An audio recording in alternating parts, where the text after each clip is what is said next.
on DC News Now. We're expecting a warm-up. Meteorologist Damon Matson is tracking temperatures into the weekend. In an effort to return home, a Maryland man mistakenly deported. The White House has made their stance very clear. I'll tell you what they have to say. The FIFA Club World Cup is headed to the district. We're previewing what soccer lovers can expect. Also, Western Maryland's Flying Cows hosting this year's TBL All-Star Weekend. Find out what fun events are in store for you and the family. And grab deals on every aisle of your favorite grocery stores. We're stretching your dollar. You're watching the station covering all of the DMV. This is DC News Now. Well, good afternoon, and thank you for joining us for the news at noon. I'm Mark Hall. A warm-up is on the way to the DMV. Meteorologist Damon Matson joins us now with the latest check on the forecast. Damon, I think we're all in on it.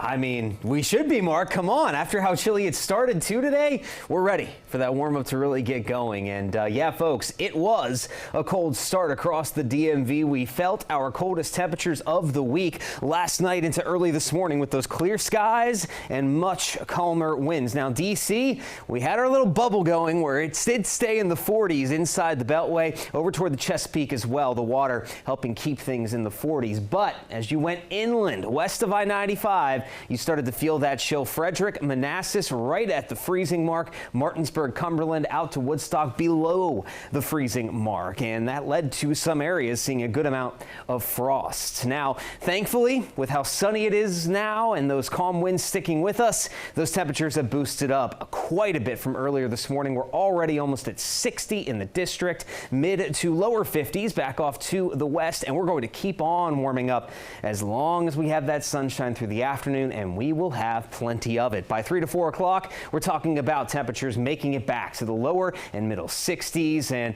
again, if you're in that direct sunlight, you're going to feel very pleasant, very comfortable here as this beautiful day continues. Now, do we keep temperatures rising as we head into the upcoming holiday weekend? And do we keep these sunny skies around as well? We'll have a full look at your forecast with those answers coming up here in just a bit. All right, Damon, thank you. The White House says they do not plan to return a Maryland father back to the U.S. after mistakenly deporting him to El Salvador more than a month ago. Well, this comes after Maryland Senator Chris Van Hollen traveled to the country to meet with the vice president to see what can be done to return Kilmar Abrego Garcia back to the U.S. DC News Now's Jean-Marie Sisse has the latest.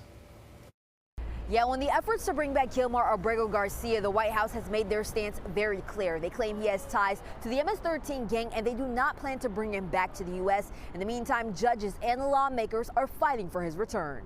Who was deported back to his home country. The White House standing firm on their decision after mistakenly deporting 29-year-old Kilmar Abrego Garcia. And if he ever ends up back in the United States, he would immediately be deported again. Recently, the U.S. Supreme Court ordered the Trump administration to facilitate his return back to the U.S., but the White House says that's up to the El Salvadorian government. And during the El Salvadorian president's recent visit to the White House, he said he would not return Abrego Garcia. Meanwhile, Senator Chris Van Hollen traveled to El Salvador to speak to the vice president about Abrego Garcia's release. I'm not asking him to smuggle Mr. Abrego Garcia into the United States. I'm simply asking him to open the door of CCOT and let this innocent man walk out. Which has left some constituents with questions, like Patty Morin, whose daughter was assaulted and killed by an illegal immigrant. Use my taxpayer money to fly to El Salvador to bring back someone that's not even an American citizen.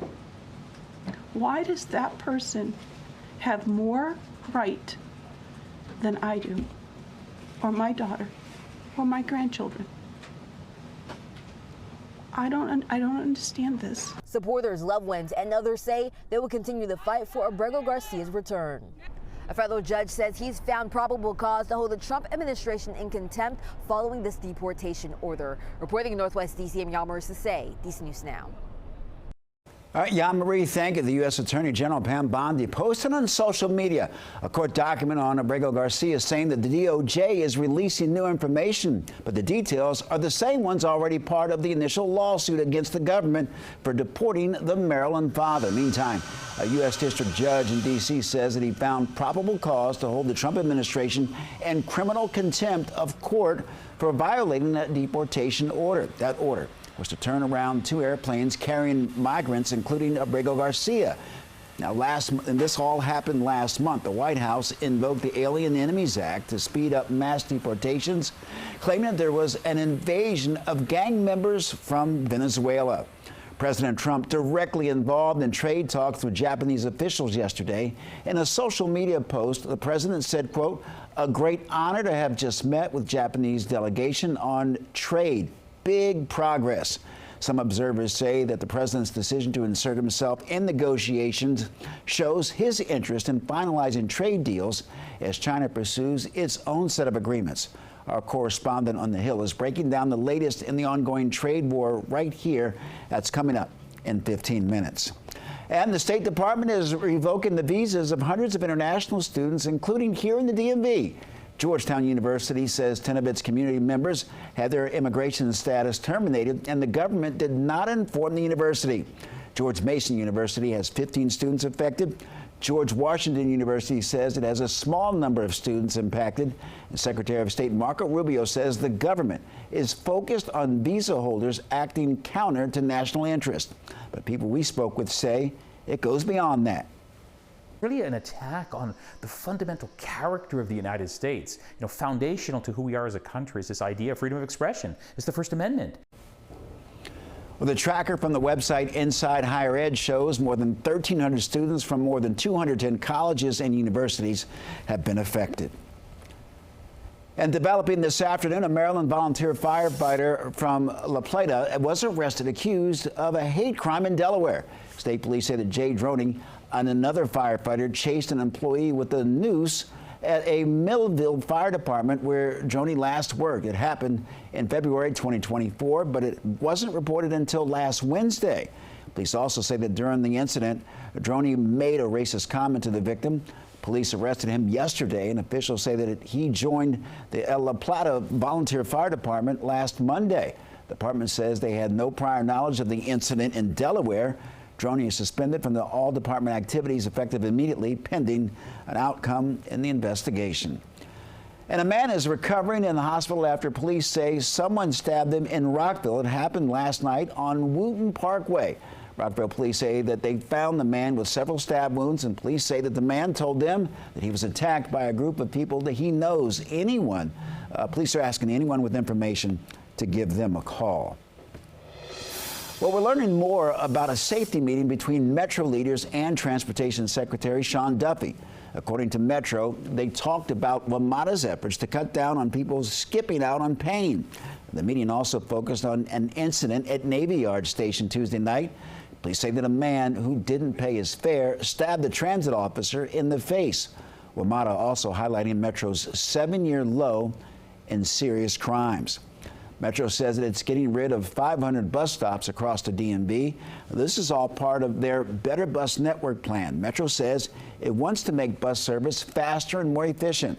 And part of their protocol for elimination was looking at bus stops that were less than 700 feet apart and how many people used the bus stop. And looking ahead, Metro says that there will be delays on the Red Line. WMATA says that crews will be working on tracks over Easter weekend.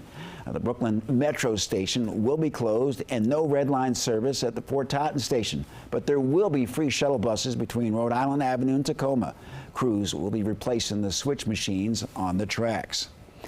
Well, check this out. The Commanders and D.C. are getting close to a deal to return the football team back to the nation's capital. The mayor's office says they plan to share details on a budget plan soon.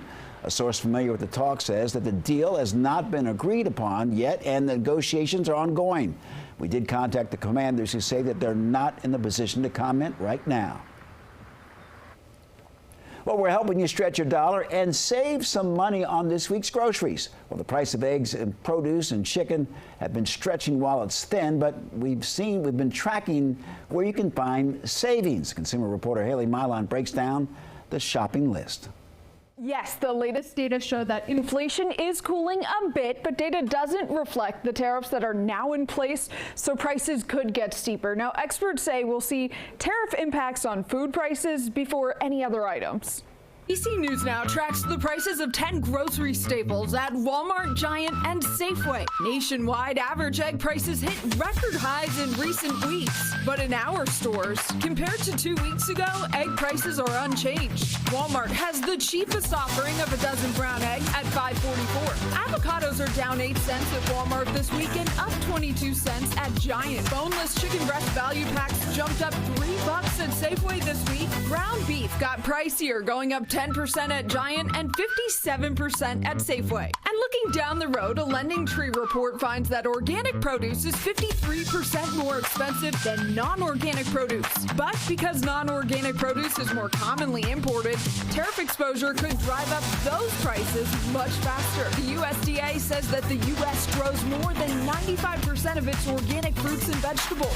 Taking a look at where our prices were a year ago, Safeway shoppers, you're likely paying a lot more for food than you were last April. Avocados doubled in price. Chicken, broccoli, pork, and ground beef all went up. Giant's chicken, pork, and brown rice prices are down from last year. And Walmart shoppers, your prices stayed pretty stable. And food supply chain experts say that tariffs could hit your food prices within the next month or so. I'm Haley Milan. Back to you guys.